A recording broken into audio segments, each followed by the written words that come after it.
Spine সার্জারির ক্ষেত্রে কি কোনো এজ লিমিট থাকে? হ্যাঁ, অবশ্যই থাকে। আমাদের কাছে যে এজ গ্রুপের পেশেন্ট আসে তারা সাধারণত 30 থেকে 60 বছর বয়সী হয়। মানে এই এজ গ্রুপের পেশেন্টই কিন্তু আমরা বেশি দেখে থাকি। এর কম বয়সী লোকেদের ক্ষেত্রেও কিন্তু স্পাইনের প্রবলেম হতে পারে, যেমন 20 থেকে 30 বছরের মধ্যে যারা ওয়েট লিফট করতে যাচ্ছেন তাদের ক্ষেত্রে কিন্তু স্পাইনের সমস্যাও হয়।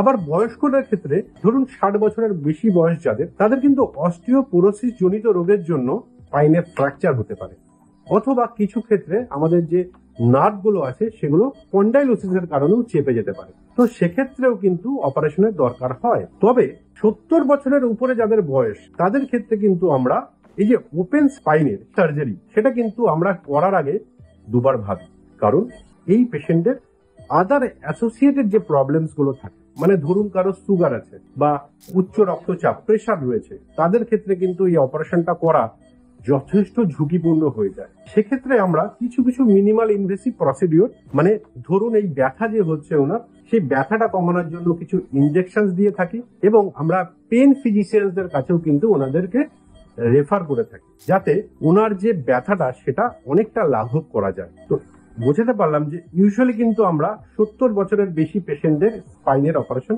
করি না।